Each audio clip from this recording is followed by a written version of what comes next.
This is Creepy and Geeky.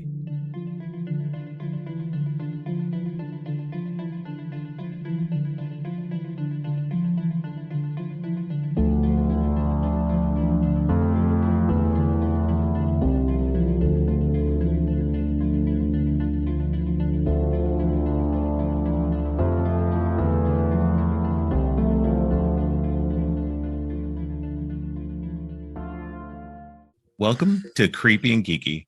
I'm your host, Robert, and today's guest is Amber Knapp. Amber is a queer writer and the creator of AnotherOneForTheFire.com. Welcome to the show, Amber. I am so happy to be on, and well, I'm excited to have you on. I'm excited to talk about these movies. You had written on Twitter that you wanted to talk to somebody on a podcast about Ready or Not. I jumped at the chance because I love that movie. And that was probably one of my top of that year. Oh yeah, for that, I think it was like Ready or Not and Us. Or like top that was that year. It was very much a surprise at how good it was. Like, it looked great from the trailers, but it was really a surprise on how good it was. On top of that, because I mean, movies can cut a good trailer. And make you really want to go see a movie, and then you're just let down because you're like, whatever. It was okay, but it was really good. And so I, my format is to do double features, and I was like, okay, so we got to figure out one. And then Sarah Stubbs from the Final Girls Feast podcast actually was the one who suggested us doing The Hunt as well. Yep. And I thought that was definitely an inspired choice. And so that's what we're doing. We're talking Ready or Not and The Hunt. Very much the fuck rich people double feature right here. Yeah. The rich people trying to fuck you, and then fuck rich people in the end. So so I let's go ahead and start with Ready or Not, since that's the one that brought it all together. It is. It like I said, this one was, from the trailers, it looked great. And I was so hyped to see it. It wasn't one that I got to see in theaters. Neither was The Hunt. Both of these were definitely video watches later. The Hunt I didn't see till home video, but Ready or Not, I went and saw. I was working at a theater the time that both of these movies came out. So I do have the poster for Ready or Not up and framed in my room. That's awesome. I saw that one there with, my whole employee free ticket. And The Hunt I didn't see, but we did have that poster up after the whole hype. Right. You kind of can't buy that publicity where it was the poster with scratched off September and it's March and it's all the blurbs about how offensive and everything it is. Yeah. Both of those were up. Not only did it get pushed back, but also when The Hunt finally did come out, it was like right before the pandemic hit. And so it did not have a good run. And so they ended up throwing that up onto VOD really fast. Within like a week or two after it came out to theaters, they put that up on VOD so they could try to catch some of that money. And some of the hype that was on it. I'm trying to remember if I run it at VOD or if I just went out and bought it. I think I waited till it came out on Blu-ray, and then that's when I grabbed it and saw it finally. But Ready or Not, though. Ready or Not, it was that one, like jumping into that one, other than seeing the trailers, I jumped into it, pretty blind. I didn't read much about it or anything. And I was blown away by it. It is such a fun movie. Horror comedies are probably my favorite genre of horror, and so a good horror comedy, something that can be gory but also be scary and be funny all at the same time, is just absolute fun for me. Absolutely. This one was perfect. It was right up my alley. Oh, for sure. Like, I was just on another podcast. I mean, it's not out yet, so I don't want to spill much, but we were talking about like the Happy Death Day movies and horror comedies. And like horror is kind of a genre more than any other that can offer a sort of catharsis, be it trauma, comedy, whatever. Right. Like if you find yourself rooting for a character, I mean, very much 2020, we were fuck rich white people, we still are. And you're like rooting for Grace this whole time. And like kind of going back to talking about the trailer is, you know, I saw the trailer, I was hype. And I had days to myself. I'm like, I'm going to go Wednesday afternoon and see it because I really want to, and I am stoked. And the only two other people in the theater were like older white women. But like, I mean, this is about to be a very spoiler heavy episode if you haven't seen either of these movies, because the trailer, they just make it seem like very what's that movie? Like Most Dangerous Game. Yes. Kind of where they're just hunting for the sake of the hunt. Right. So like I'm in the theater and I'm watching it, and then the whole part about, you know, the satanic rituals and sacrifices and that came up, and it honestly kind of took me out of the movie for a bit. Yeah. Because it almost felt like a cheap shot. It was kind of played out of, oh, they're doing this for satanic rituals and like not just for the sake of their rich assholes and can prey on this poor girl. And so I was like, it's kind of disappointing, but I'm still really invested in this movie. I'm giving it a chance. And like, so cut to the satanic ritual scene at the end. This whole arc is why I loved this movie. Yeah. And I'm like, all right, okay, satanic ritual. And like the window opens and it's the sunlight and they all think they're going to die. And then nothing happens. And I'm like, wait, did they play up the satanic thing thinking it was real? And it's all just bullshit? That's good. Yeah. I'm down for that, like, whole fake behind it. And then Aunt Helene blows up. Yeah. And I'm like manically laughing in the theater because I'm like, all right, it was bring the satanic stuff in. I don't care. That's great. Yeah, no, like you could not, like, no matter what, nobody was expecting everybody to blow up like that. That is one of the best parts about the whole movie. Yeah, because you get to that end and then nothing happens when they're exposed to the sunlight. I mean, obviously it's like, what do you guys think, you're all vampires or something? Yeah, I was like, do you think you're just gonna like burn up and like fade away like vampires do? Like, damn. And so when nothing happens, you're just like, okay, you all are idiots. You guys have been sacrificing people for all this time, and nothing's actually happening. You all aren't dying. And like you said, you know, you're sucked into that for a second, and then they all blow up, and you're just like, holy shit. Like, and it's like not even like a normal spontaneous combustion kind of thing. It's like comedic, like Evil Dead levels of gore, and then the music starts playing with the hide and seek song, and it just becomes so manic in that moment. Best part of it is totally when the woman and her kids leave the room, and all of a sudden there's just these three bursts, just like boom, boom, boom. And you're just, we can show people getting blown up on a screen. We can show this little kid being punched in the face, but we're not going to show the kids blowing up. I think of it, but you know, the funny thing is, I think it's much better that they did that off screen and just had that little, like those bursts of blood. Yeah. Because it just makes it so much funnier that they tried to run away from it and they all still died. It's like, what are you going to do? Yeah. Oh my God. Yeah. The ending. Just love that it's classic. Also Mrs. McMurray, because I'm a Letterkenny fan. Oh, okay. All right. Yeah. I have not seen Letterkenny, so I didn't get that. I did not. She is really good in Letterkenny. Like, she doesn't do coke. Her whole thing is gin and tonics and just drinking all the time, and like they're swingers. It's really funny. That's so funny. Yeah, both of these movies definitely play into the Most Dangerous Game. Which is a good observation, because I actually really, that was, you know, most of us go through high school end up having to read The Most Dangerous Game at some point. Yep. I actually, it's one of the few stories from high school that I actually love. Most of the crap that I had to read in high school was stuff I would never read again. Had no interest in never reading again.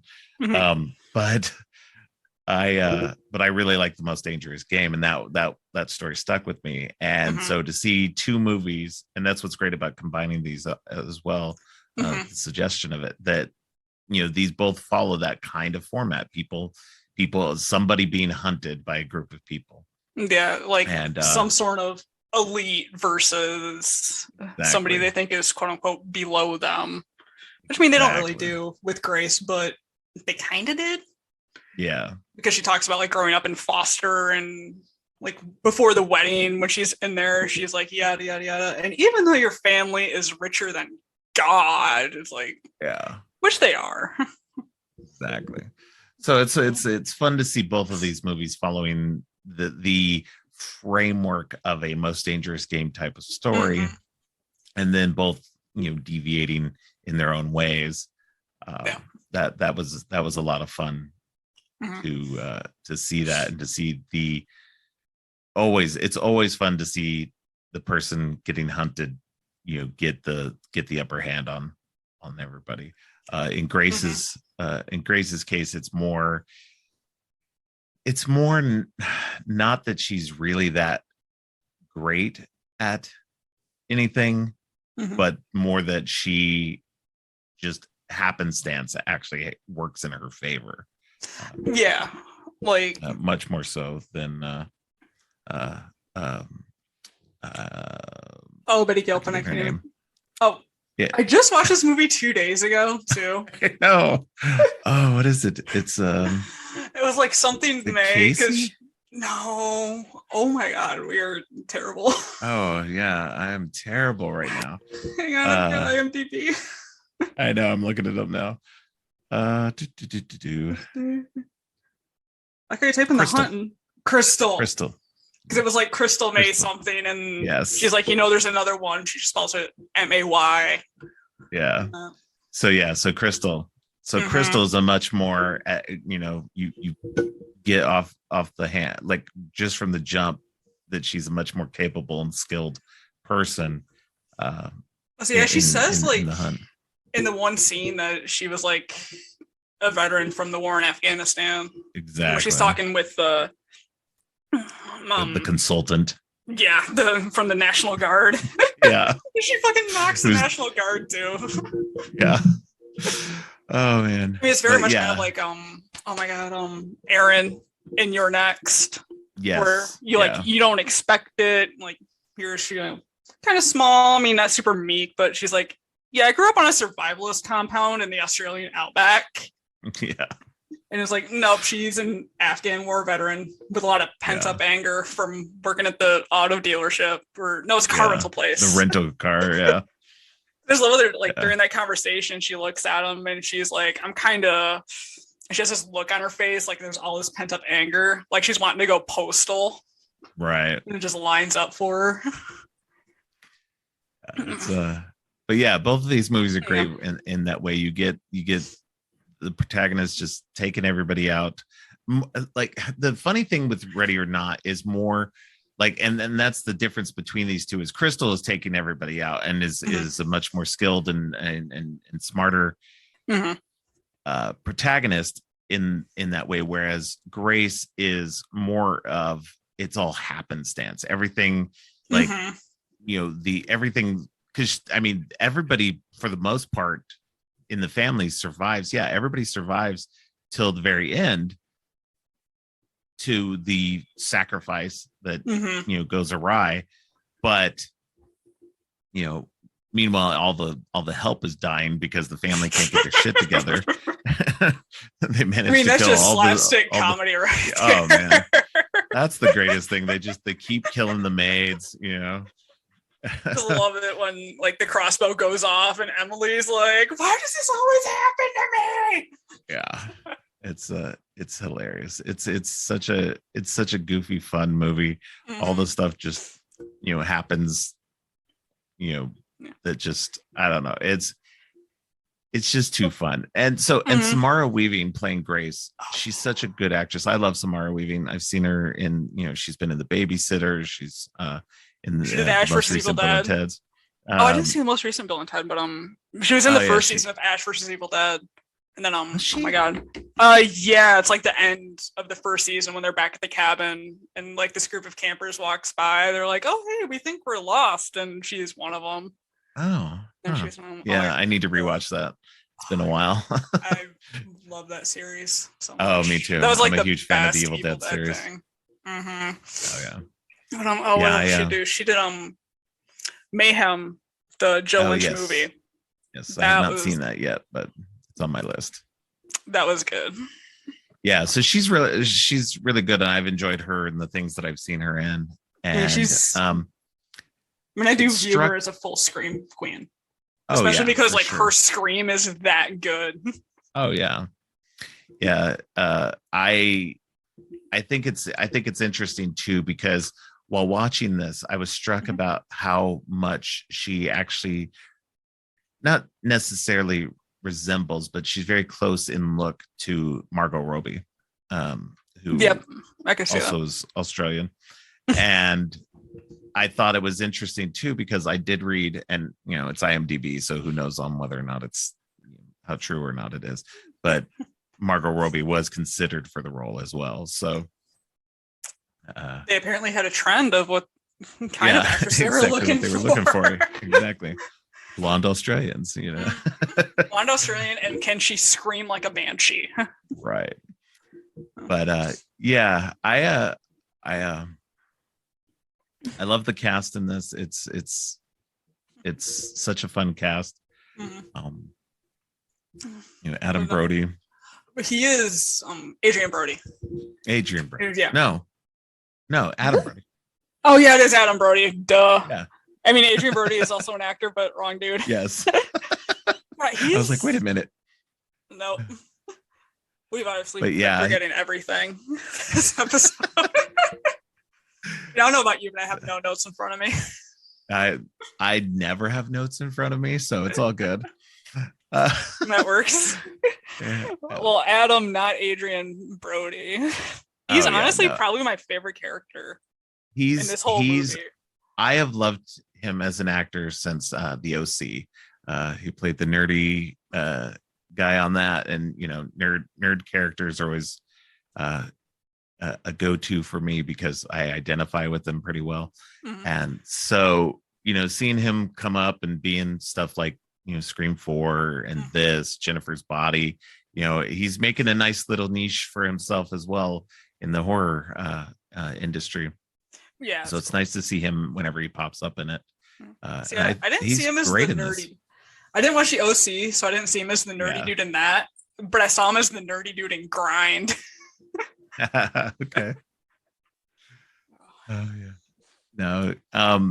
But having watched this movie, when the directors got announced as the ones behind the new Scream movie, I was definitely excited for that, because I enjoyed Ready or Not so much that I was like, okay, I'm in. They did a great job with this movie. I'm sure they could do a pretty good job with Scream. And for me, I think they did great with Scream. I know there's a lot of people who didn't like it as much as the other ones, but I enjoyed it. I thought it kept the same tone and the same spirit as the originals. And I'm excited to see the next one. Yeah. I think it took me until like the second watch to like it more. I mean, right. In my Scream rankings, I still put 5 at the bottom, but it's not that it's a bad one. I just think it's the least good of them, if that makes sense. Like, they're all good. Like, Scream is probably my favorite franchises. Yeah, that's the thing. I think Scream, because it's even with this being new writers and directors and everything, I think the consistency of the series is so good that you can't really say that any of them are really bad movies. I'd say I'd put 5 for me is kind of firmly in the middle. That was where I saw a lot of people putting it, was in the middle. I'm a big fan. My ranking is like number 1, number 3. And I know a lot of people don't like number 3. That's a bold statement right there. It is a bold statement. Number 3, then I go like number 5. I'd go number 4, and then number 2. There's two very bold statements in there. Yes. Yeah. A lot of people love number 2. I would say I get it, but I don't. I feel like number 2 is very much a retread of number 1, because it was more of a fast cash sequel on their part to pump it out. Because it came out like within the year. Yeah, literally within the next year. So I feel like they just kind of were like, all right, let's just throw something out that's similar enough. And it's still a good movie. Don't get me wrong. I still enjoy it, but I just find it less interesting as of any of the other ones. So yeah, that's how I kind of am with 5, because I think mine goes 1, then 4, then 2, then 3, then 5. Gotcha. But like they're all good. They all have their own redeeming qualities as it turns into a Scream podcast.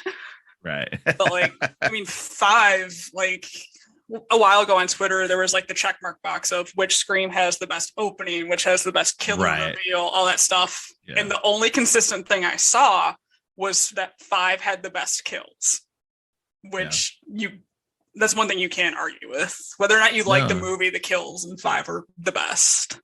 They're also the most just vicious. It's just brutal. Yeah.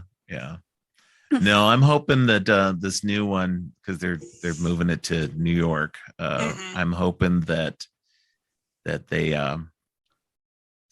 that there's my hope has been since even before the Scream 5 had come out, that there's a Ghostface cult, like, because at this point it's been almost 30 years of Scream, and in continuity it's been over 20 years of these stab movies, and so the influence we've seen on the stab movies on the killers that have come after that's where I think that we should be seeing more people popping up, more killings, across the country, let alone the world, that are influenced by this and influenced by the murders that have already happened surrounding it. So it's always surprising to me that they still keep it so insular to Sydney and now this new group and everything. I think that they should move on to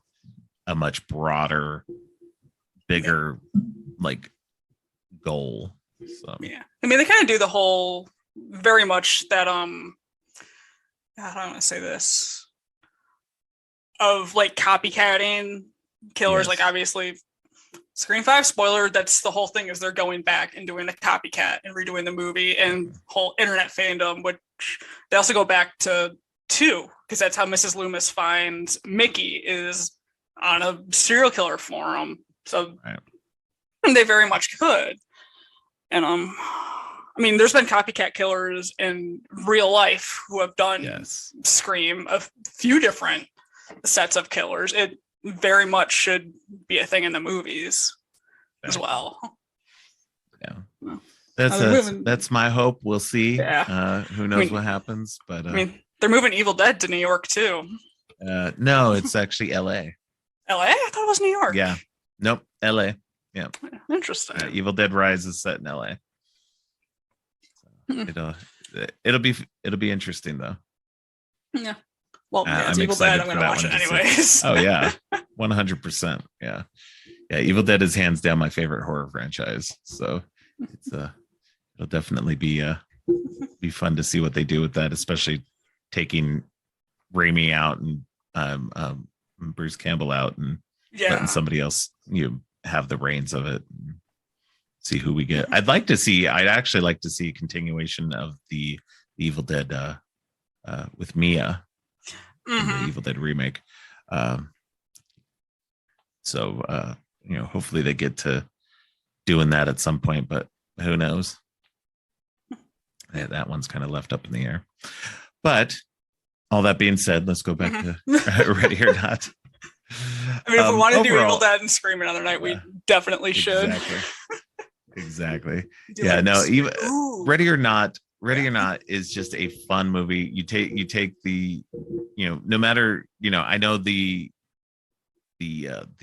Satanist plot is kind of well worn or whatever, but I definitely think that it's used very well here. You flip it on its ear a little bit, not a lot, but you flip it over a little bit, and they have a little bit more fun with it than the typical storyline with that.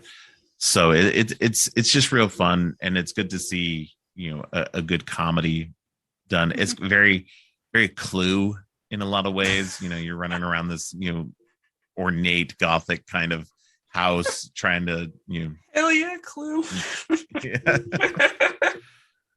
It's almost I mean, now that you bring it up, it's almost like Clue meets House of the Devil meets Die Hard. Yeah. Because exactly. I think it was when I was watching it with the commentary or just reading an article about it, and they were talking about the costume design with Grace in the wedding dress and how they purposely kind of made it to look like Bruce Willis's tank top in Die Hard, where just progressively over the movie gets dirtier and bloodier and more torn up. Yeah. It said they had so many different copies of the dress made up so that they could do that. They could show that progression through the whole movie. I mean, I did buy yellow Converse after this. That's funny.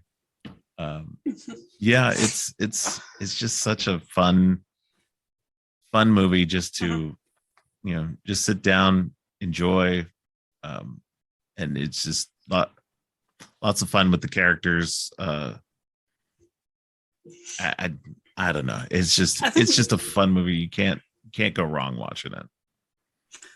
I do think it's a very solid cast and a very solid cast of characters. Right. Kind of like, so I know I wrote about this, probably a few years ago on my website, and just about all the different kids, because there's the 3 Ladomas kids.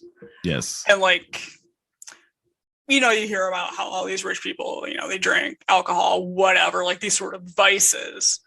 And right. I do think there's a fine line of, these kids are traumatized. Because the opening of the movie where the pedal's on the floor as soon as the movie starts. And that's partially why I loved it in the theater. It's you sit down, it's okay, little opening credits, and boom, there's kids running through the hall and a dude's bloodied with arrows. But it's obviously Daniel's the alcoholic, he's the oldest brother. And then Emily is doing cocaine and God knows what else through it. Yeah. Yeah, it's hilarious. It's just so much fun. It's the family it definitely has a weird dynamic. And then the Daniel's wife and Emily's husband, they're definitely, they're messed up in their own ways, and just. I mean, Fitch is such a funny guy. Fitch, oh my god!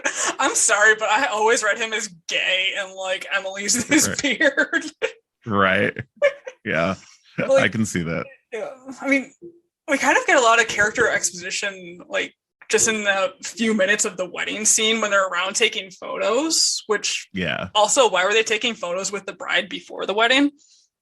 Well, again, they didn't know they didn't know that the card would come up. They actually hoped it wouldn't. But I mean, even then, you usually take the photos after the ceremony. Yeah. And all that. Nobody sees the bride beforehand in that. Yeah. But, I mean, if that's my only problem with the movie, then it's not that bad. But right. I just love, as they're taking photos and there's all these, just 2-sentence conversations between them. There's all this character exposition coming out, a lot with Daniel. Too, because he's talking to Grace and she's they hate me, they all hate me, and he's no, they're just trying to figure out if you're a gold digging whore, like my wife. Exactly. And the dad talks to Daniel and he's now don't be like that, I love you all equally, and Daniel just laughs in his face.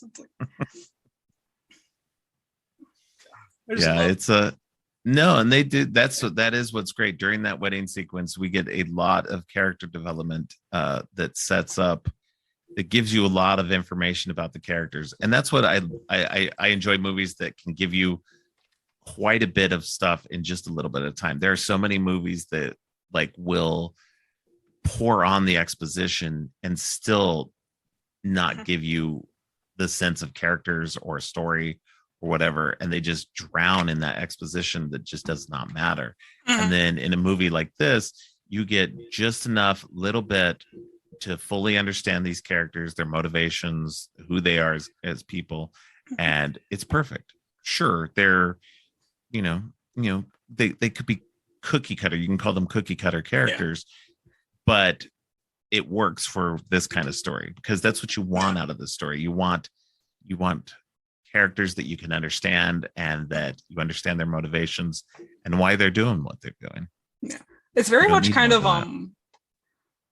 like, to go completely genre aside, but Near Dark has such a great cast of different vampiric characters, and like between their costumes and whatever. And like my favorite part of that entire movie is the Lance Henriksen vampire. And like the dude asking me, he's like, hey, I've always wanted to ask you, just how old are you? And he's like, I'll put it this way. I fought for the South. We lost. And like one sentence, you get 200 years of backstory on this character. Exactly. Yeah. Which is that entire opening wedding scene. Yep. Yeah. When you get writers who understand just how to boil things down like that into that kind of stuff, it's perfect. And that kind of storytelling just works so much better than trying to, pour in all this extra exposition. We don't need all that. Like just give us enough to give the audience just enough to understand who these characters are on a surface enough level that we can also put into our own thoughts and whatever. We can create our own backstories for these characters as well. And that I do enjoy them. So I mean, even with Grace, like when they're going into the game room at night and his mom comes over and she's like, oh, excuse me, energy drink burp, but she looks and she's like, Alex never told us, you grew up in foster care and that, and like it's just a 2-sentence back and forth, but you get her entire life right there. Yep. So it was like, what? And you get that she's, she comes from, a hard life, and that she's, that what she is seeing, what she's marrying. What is his name? Josh? Oh, he's on Alex. Alex, thank you. Yep. I'm blanking on everybody's name. We're blanking on everything. It's good. She's marrying Alex, and you can tell she's marrying him for love, and it's not for she's not gold digging. She wants a family, and despite the eccentricities of this family, she's willing to do it because she loves Alex, and and then it turns around on her. Exactly. And like that's the family that she was looking for, despite it being fucked up as it is, that she was still wanted that family, and she was willing to do whatever she needed to do to be a part of the family. And then it turns around, and now all hell's gone, broken loose. And then to have the ultimate betrayal at the end, where Alex is just like, okay, well, you know what, I really do have to, like, I don't want to die. If this is true, I need to, protect my family and blah, blah, blah. And it's just that ultimate betrayal by somebody you thought loved you and was willing to protect you from this crazy ass family that's out there trying to kill you is just like, I just love it when he explodes last. And she's just goes. It's almost. Go ahead. No, I was gonna say, like I said before, like the vice.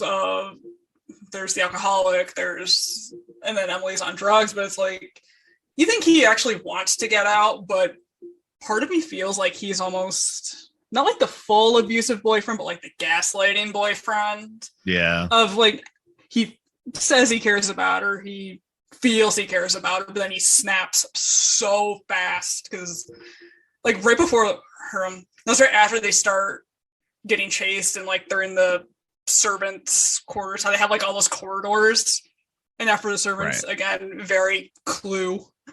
Yes. But like he looks at her and he's like, well, you wanted the whole wedding thing. And she was like, oh my God, you're blaming this on me. Because I think he says like he wanted to just go elope somewhere, but she's like, no, I want the whole wedding, yada, yada, yada. And like right before he snaps on her at the end, like he's just like tears in his eyes. He's like, you're not going to be with me after this, are you? And like, she doesn't say anything, but then he just like death grips on her head and just snaps. And it's like if I can't have you, no one can. And he just full asshole. I mean, at that point, husband just snaps. Absolutely. Yeah. Yeah. No, it's. Again, the character development so fast. Yeah. Such small, simple But it's things. so good though, too, because I mean, it's, you can, at least you might not agree with it, but you can understand to a degree on where he's coming from, you know, watching his family, like, you know, possibly, you know, this girl who he does. I truly believe he does love her to an extent. I just think that his family is so fucked up with this whole, you know, this whole cult of theirs that, you know, he in the end he does believe it, and he does have to do what he has to do to live. And you know, it comes down to, because it was the same exact thing that happened with Aunt Helene, is the story comes down to, she truly loved her husband, and when it came down to it, you know, she had to give him up as well. Yeah. And she didn't want to. And heartbroken. But yeah, and that's the thing, is that when it comes down to it at the end, like you see Aunt Helene and you just are like, you know, she's all about that. Like, you know, she does the 180 on that completely, that she is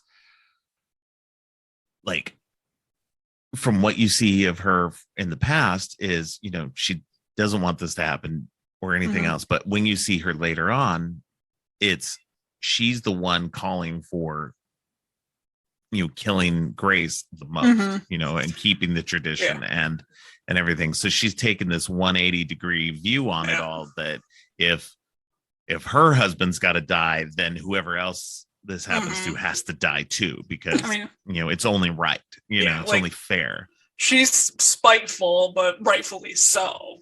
Yeah. At this point, because I mean, that's the opening scene. I mean, you don't learn about it until later when they show the flashback that it's Aunt Helene being like crying over her husband being shot full of arrows.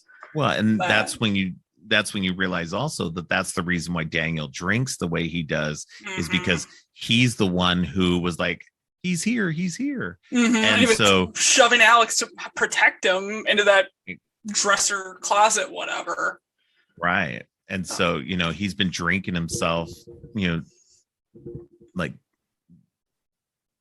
like to death, basically, because just about you know, that you know, that guilt of, you know, telling them where the guy was, Aunt Helene's husband, so that, you know, they could kill him. So I could see where that would prey on you for the rest of your life. That you know, and especially if that was the last time they ever had to do anything like that. And that's what it sounds like. Nobody else has ever had, you know, they have never had to do the ritual since. And see, they don't say because when they're at the game table talking about it, they don't say what Daniel and his wife played, or do they say? They did. Because they say played, Emily and Fitch got they got Old Maid. Old Maid, yeah. And seriously, what they the fuck played chess, I think it was. Yeah. So the card hadn't been pulled since they were kids. Yeah, and it's only, I guess, the hide and seek card that is the one that they anything else is just a game, and everything else is all good. But if you pull the hide and seek card up, all bets are off. Which is good, because I would lose at chess. Like, I know how to play, but I'm terrible at it. Yeah. Well, let's move on to the hunt. Yep. The Hunt, a much different movie in a way.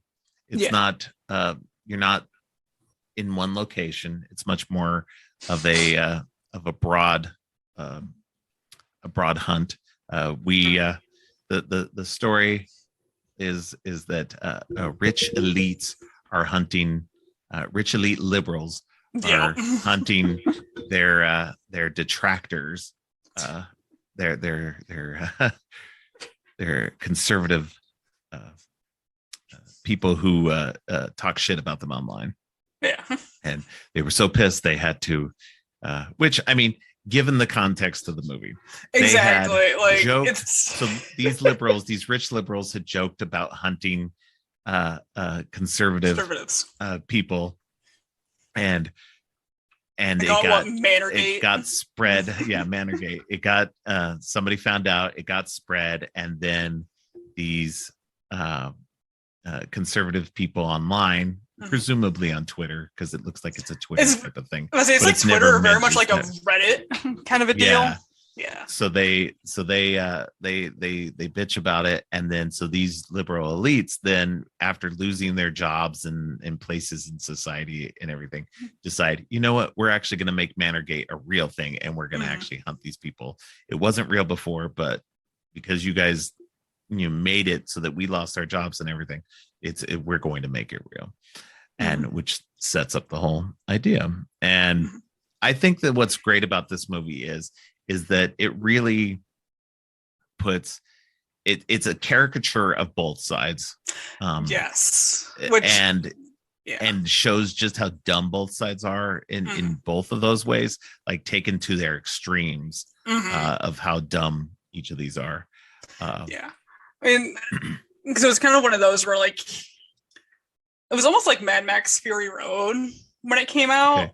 Yeah. Of like, as soon as it came out, there's all these men who were pissed off about it. And it's like, well, of course I want to see it now. And then with The Hunt coming out, and everybody's like, no, absolutely not. This is a horrendous portrayal. It's too violent. It's blah, blah, blah. And you're like, well, of course now I want to see it. Right. And obviously, being not, depending on how vicious we want to talk about politics in this, but the side of it, but then it does the extremities on both sides of it, and you're like, I could see this. Yeah. The balance of it, but obviously I'm not saying that all those people didn't deserve what they got, but that's just me. Right. Yeah, no, I think that that's the funny thing about it is that it very much pokes fun at both sides of it. I think that unfortunately, I think that as much as it caricaturizes both sides, that what we see, and don't get me wrong, there are definitely people on the liberal side of things who do act like these people. But I feel like that's a more extreme version of the left, that you do see those people, and even liberals make fun of those people. Go ahead. No, I was gonna say the scene of the little grocery store or whatever. Yes. Where's the older couple talking? Yeah. And like I just always white laugh, people, like, we're the worst, and like he goes to drink the pop, and she's like, that's poison, and he spits out. I was like, wait, that was a plant too. She's like, you know how much sugar is in that? Yes. Yeah. I say, that kind of stuff is taken so far up.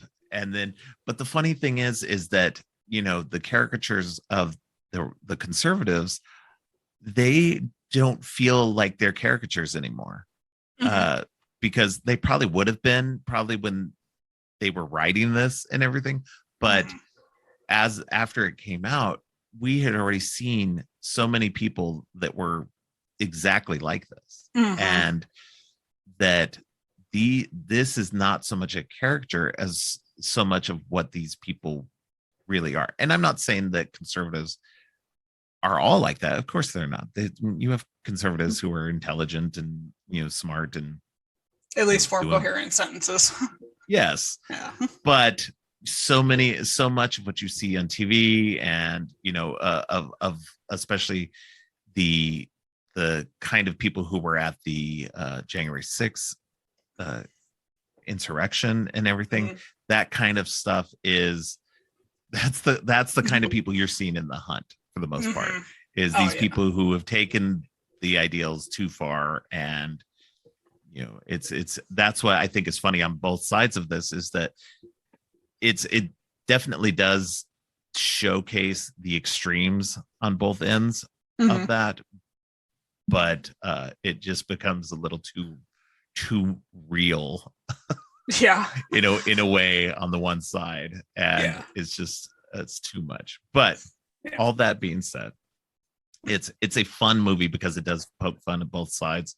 It's definitely not saying that one side is better than the other. It's saying that both sides are ridiculous in their own ways. And that's what I enjoyed about it too, because it is poking fun, and you can enjoy it as a poking fun if you can, put it aside and understand that, yes, there are liberals who are like this. They are a joke just as much as, the rights are. And bro, as a white person, we do fucking suck. Yeah. I agree. It was like kind of like with Ready or Not, was seeing the previews for this, and again you get the whole Most Dangerous Game vibe, like that at the base, and it's like, all right, cool. But then you see, like you said, these caricatures on either side of how they're doing this, and like you expect to see the right, obviously being so extreme and being hunted, but then I didn't expect the left to be as caricaturized as they were. Right. Yeah. With it. In the trailers, it's not shown that way. The trailers are very much, you see them, the poking fun at the right more than the left. And like all they say is like they're elite. They don't say anything like about their background. They just say like they're elite, they have money, they're hunting the right, but they don't say like who exactly. Which I know is what got them a lot of backlash as well, because when the trailers came out, everybody's like, hey, this isn't cool, this is whatever, and everybody's like, just wait and watch the movie, you know. And once you see the movie, you understand, okay, they're poking fun at both sides, very much so. Exactly. Like I think that is probably one of my favorite parts. I mean, the whole grocery store scene from start to Crystal showing up is just gold. Yeah. But like when my god. But like when that dude is talking like, I've got all these guns to protect myself, and she's like, so you're saying they're exercising the same right that you are by having guns? And he looks like so confused. Yeah. But, like, wait. No, wait.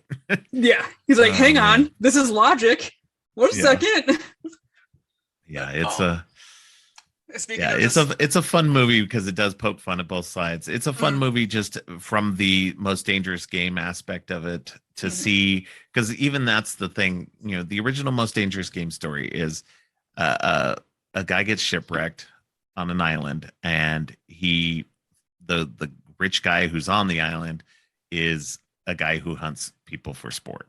And turns out that the guy who is being hunted has some skills and turns the tables. And that's very much what happens in this, is that there's a case of mistaken identity, and the Crystal is not the Crystal they thought she was, and is a different person who has combat skills and is much smarter and more capable than they were prepared for. And she manages to basically take everybody out. And it's such a fun flip on the whole thing, because while they never really, like, Crystal's like politics never really come to the fore. She, like, there's nothing ever really said that she is or is not, conservative or whatever.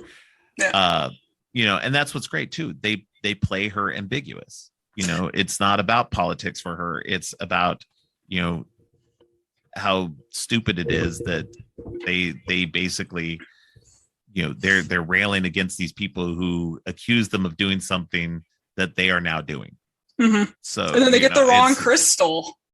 Yeah. Like, it's That is like, the best thing is. Yeah, like I think going into this movie, like whether people are saying it was good, bad, mediocre, whatever, they're like, it is all worth it for the fight scene at the end. Oh yeah. Which is 100%. Very true. Like those last 10 minutes are fantastic. That is a fight scene on par with They Live. Yes. The fight scene in They Live is such a classic. And this one matches it in so many ways. It is rough, it is brutal, it goes on forever. It goes on much longer than you think it's gonna go. Mm-hmm. And like they actually acknowledge like there's whole kind of like movie lore of you fight, you punch, and they fall down, but they get right back up and you punch them again. But you hit somebody, your hand hurts, your face hurts, everything hurts. And like, oh yeah, it's probably like the funniest part of the whole movie, short of a few of Betty Gilpin's line deliveries, was like her and Hilary Swank get thrown through the glass, and then they just stop for a second on the ground, and they're like, 1 second, okay, and then they get back up and they keep fighting, and they go by like the kitchen glass door, and they're like, wait, no more glass. They open the door, walk through it, and then continue fighting. It is so funny because you know that shit would hurt. Oh yeah. Yeah, because glass does not break easily. As much as people think it does, glass does not break as easily as it usually does in movies. And so being thrown through it is just like, that's a lot of momentum, a lot of like, that would hurt. So I never did think of it as the They Live fight, but that's a really good comparison. Yeah. It's like even in They Live, like they sit there for a minute and they're just like winded. Breathing like, for a second. Yeah. Like, hang on. All right, let me catch my breath. Okay, let's keep going. Yeah. No, and that's what's great about this is there's these moments where they both have to like take a beat, take a break for a second, and then just go right back into it. And it is brutal. It is not a movie fight that's just throwing a few punches here or there. They are like throwing each other through things. They're hitting each other with all the household items, and just everything is just the blender. I totally forgot about that. Yeah. With like how she finally gets her with the blender blade in her own stomach. She just throws herself into her. I was like, that's good. Yeah. And then she walks away from it because she uses the stupid, torch to what is it like? Cauterize the wound. Oh, not the fondue. Oh my god, I can't think of it. The brulee or whatever. Yeah, like the browning torch. Yeah. Yeah. It's But also she takes the dog. Yeah. Who you forget is there this entire fight scene. Yeah. Like takes the dog, she takes the fancy champagne and oh man. It's too great. It's such a fun movie. It's and it's so funny too. You get somebody like Emma Roberts in it, like for a brief moment. It's such a like a 3 minutes in a bad wig. Yeah, and it's such a Drew Barrymore and Scream type of role too. It's somebody who's a name actress in this movie for such a small amount, just for what amounts to basically a cameo. Yeah, and it's the Drew Barrymore and Scream, which was the Janet Leigh and Psycho. Sacrificial. All goes back that far. Yep. So it's fun to see her, and it's fun to see like it's such a quick, brutal death too. Yeah, don't expect it. Like, no. It's like, we're just gonna sit here, and then boom, side of her head just explodes, and it's like, okay, she's gone.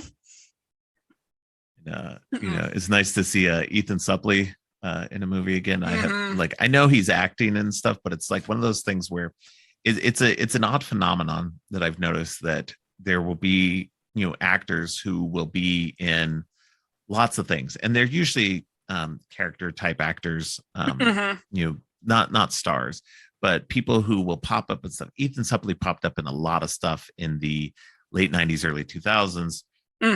See, I just always remember him from like Remember the Titans. Yeah. And that, and like, he was in that. He was in Mallrats. He was in, he was in all kinds of stuff. And I know he's still been working. I think he was in My Name Is Earl, and so he's been working this whole time. But it's one of those things where it's like what's his name, Peter Stormare. Also, he was in like Armageddon and like all kinds of stuff. Fargo, like all these movies for a while, and I know they still work, but they go off and do movies that are smaller or off my radar. And it's so funny when I see them again. I'm like, oh, what have they been up to? And I go and like think they haven't been working for a few years, and nope, they've been working. They've just been working in like a TV show or something like that I don't watch. And I always find that phenomenon interesting, that somebody like that always happens. Yeah, it's like TV shows and voice acting. Yeah. Oh yeah, voice acting is a lot. Yeah, where people end up again. Yeah, like Jason Lee himself. Jason Lee is like, he kind of fell off the radar a little bit, but but he has been in stuff. But he's been in the Chipmunk movies, and I'm like, okay, well, I haven't watched any of those, so I mean that makes sense why I haven't seen him and stuff. But I find that phenomenon interesting. Yeah. But that being said, I enjoyed seeing him in this movie. It's a great, funny role, and they're crisis actors. Yeah, it's so funny. It's just. I mean, like I'm all for entertaining conspiracy theories, whatnot, kind of stuff, but like it's just so funny seeing it so up front. Right. Yeah. And again, I think that's what's fun about this movie is that we have it's very much in that poking fun at both sides. As much as it's poking fun at the right, it very much pokes fun at the left as well. And has that, you have these guys who are talking about going and volunteering in Haiti or whatever it was. Yeah. He went to volunteer, but it was so that he could go have sex with people. It was like it wasn't about actually helping people. Oh, yeah, like they're going through when they're like showing the photos of like who they want to pick, and the one guy shows up and he's the trophy hunter, and they're like, oh, it's a dead animal. It's like, sorry, I didn't do a trigger warning. Yeah. Oh man, yeah, it's so fun to like see them poke fun at both sides like that, because it is like that. You see the people online, the people who are always like, they are whatever, trumpeting some cause or whatever for their own reasons. It's not about like the people who scream appropriation about something, or scream about trigger warnings about things that don't need trigger warnings. Nobody else is like complaining about that, but yet, and it's not. And the funny thing is something that doesn't affect them, but they think that because they got to be like this, it comes down to that social justice warrior type mentality of this thing. And it's like, no, nobody wants these people in this, sphere, and it's like, you're just screaming to scream to be heard, and not because you actually want to help. If you wanted to help, you'd actually be helping, and you wouldn't be doing it for, the likes. Exactly. So, like, I mean, like, I think just as a queer person, especially on the heels of Pride Month ending, like there's allyship, and then there's like screaming allyship, which as a queer or trans person can tell you can be exhausting. It's it's like, thank you, but you don't need to have a megaphone in my face saying love is love. Yeah. Like, that is the least helpful thing. Right? Honestly. Yeah. It's like, no. Yeah, I as a cishet white male, I'm obviously in the least persecuted section of society, and but I'm not, and I both of my kids are queer, but I'm not out there trumpeting all the time. I'm not out there being like, oh, because my kids are queer, and everything else. And I support them. I support all of my friends and people I know online who are queer or trans or whatever. And I try to support that by being there as much as possible for anybody. And because I can only do so much. I even my voice is can't go quite as far as I want it to go. Because unfortunately my reach is very limited. I might be I might be a white man, but I'm a white man with no power. So it's I do what I can, and I try to let others speak for themselves, and then I just try to amplify their voices, which I think is more, what needs to be the This is more than you get from a lot of people, especially, because you obviously understand, Pride's not just June. There's 11 other months it matters. It's like Black History Month. Black History Month, it's like Black history is not relegated to February. Nope. It's all of these, they are Black all year round, same as we are queer all year round. Exactly. So it's and Women's History Month is in March or whatever, and it's like women's history isn't limited to March either. It's like so much of this stuff needs to be talked about and dealt with all year round. We can't just push it aside for convenience's sake and relegate it to a month. What do they call it? I mean, it's rainbow capitalism for Pride Month. Yes, I don't know what they call it for anything else, but you get the gist. Well, and so here's and as much as I understand that rainbow capitalism is not a good thing. I understand that it's businesses trying to make a buck on Pride Month, and all that aside, that stinks.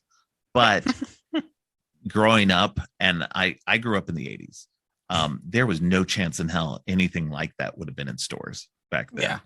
And so while it sucks that these businesses are trying to make a buck off of people, I do feel like that because they are putting it out there and they are at least acknowledging that queer people exist and that there might be products that they can put out there that they might buy or that people might want to buy. And so I appreciate that they are at least making a step towards equality that they weren't making before. And that by doing so, they actually push it out to the consciousness of society in a way they weren't before. And by embracing that, even if it is to make a buck, the fact that they're putting it out there and pushing it out there is showing that they are more accepting of that and that other people should be accepting of it as well. I say Target usually puts their Pride or seasonal stuff. They do their Juneteenth stuff. It's like all right up in the front of the store. Exactly. So like you're confronted by it like immediately. Like Target's like, guess what, people? You can't shy away from it. So good or bad, however you want to say it. I think that ultimately it leads to some good because it does make people who don't want to confront that in their lives, it makes them confront it. Whether they like it or not, they're you're going to get the people who are going to bitch about, oh, Target's so woke and whatever. Yeah, they're woke and forcing this down our throats. They're forcing it down our throats. Shut up. Yes, they are forcing it down your throats because you need it forced down your throats because you're not doing the work that you need to do to start to learn how to accept this. And until you can, these businesses are going to shove it down your throats. And that's what I appreciate about it. Yes, they're trying to make a buck, but they're also putting it in the face of everybody else and saying, grow up, it's time to deal with this. And if these businesses backed off from that, I would feel like they were kowtowing more to the right. And I appreciate that they're not doing that. And it's I found it funny too because we have Roku in our house, and for Pride Month, Paramount Plus actually changed their logo to a rainbow logo. And immediately the day after, like July 1st, it went back to the normal thing. It was hilarious. Like scrolling Facebook on July 1st, I'm seeing like all these sports teams and businesses. It's going back. It's like Cinderella at midnight. Yeah, exactly. Like everything just changed right back. It's so funny. Mm-hmm.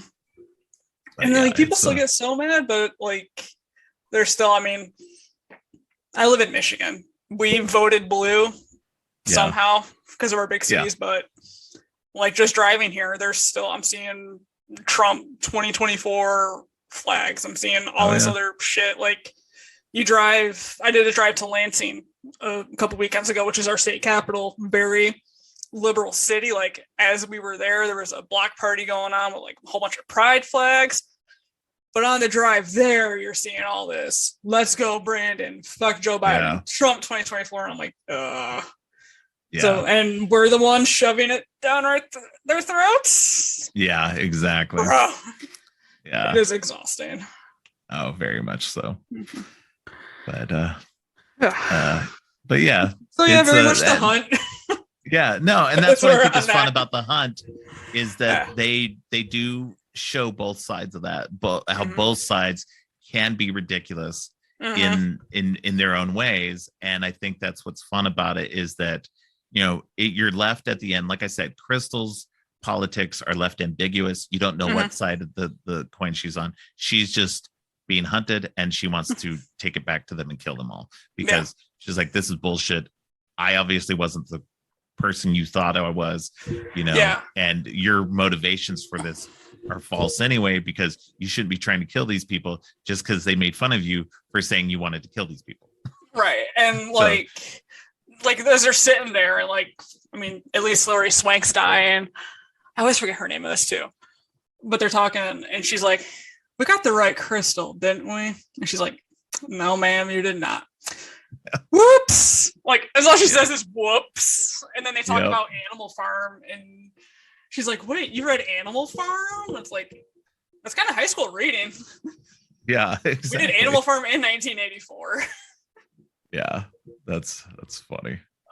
Like choosing a book that like a lot of people have probably read for schools type of stuff as your motivation is kind of silly, especially because she had the motivation wrong. So oh man. Yeah, it's a fun movie. It's like I said, both of these movies are great because they both have that Most Dangerous Game formula to them.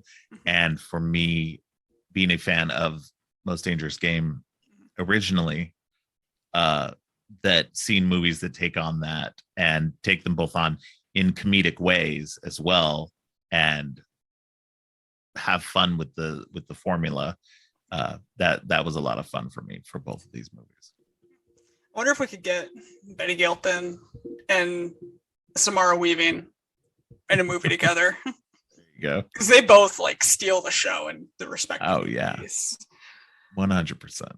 And I think it's funny too because Betty Gilpin's performance is a lot more understated, a lot more subtle. You know, she doesn't do a whole lot of talking through the whole movie. It's more action and more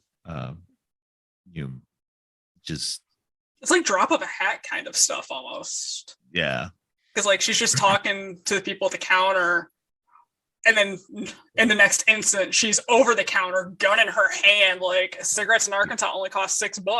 You fucked up, bitch. It's like, where did that come from? It's like, nope, she's cool, she's chill, she's talking. Nope, I'm over the counter with a shotgun now. Yeah, definitely. All right. Oh, must have for a minute. I thought I cut out. I was a little nervous. No.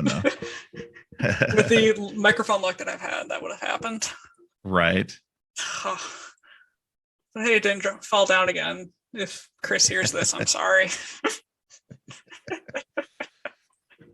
All right. Well, I think I have run out of stuff to say about these movies. I enjoyed both of them very much. So, I mean, if you do the double feature, it's solid, but I definitely could also throw in Knives Out if you're feeling frisky. About it. Yeah. Like much less blood, much less splatter, but enough of the fuck the rich, right, white, both. Yeah. Definitely. Yeah, definitely you could it could pair well with them. But I definitely like the way these pair well with, the Most Dangerous Game formula, and that works really well for me. Oh yeah. So. I mean, they're both great in their own ways. Exactly. All right. So where can people find you online?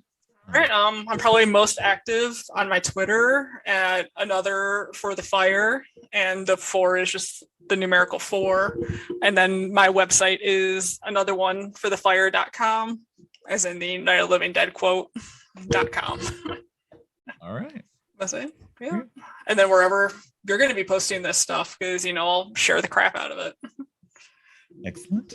All right. Obviously. Well, I appreciate you coming on. I appreciate you bringing me the movie, and I appreciate it definitely was great because I got a chance to rewatch them. I had only watched them once before, so it was great to be able to rewatch them again. Yeah, I think I'd only seen The Hunt once before, and then I rewatched it a couple nights ago for this. Ready or Not, I've seen a handful of times because it's a little serotonin boost at this point. But yeah, The Hunt I've only watched twice now. I definitely would watch it more because I think I liked it more in the second watch compared to the first, or I appreciated different aspects about it.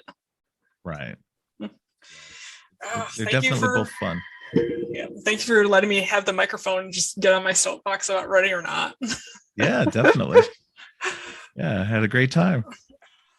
Yes. All right. Awesome. Oh, thank you much. All right. Well, thank you. We'll talk to you another time. Yeah, I'll probably talk to you on Twitter not long after this. Definitely. Thanks again to Amber for joining me. Next episode, Kat Hughes returns to talk about the first 2 Hellraiser movies. Thanks for listening. If you liked what you heard, make sure to subscribe on your favorite podcast app or at creepyandgeeky.com. You can follow the podcast on social media at Creepy and Geeky on both Twitter and Instagram. If you'd like to follow me, I'm Geek Thulu on Twitter and geek.thulu on Instagram. You can support the podcast by ordering teas and more from our TeePublic page. All of the links are in the show notes. Finally, don't forget, stay creepy.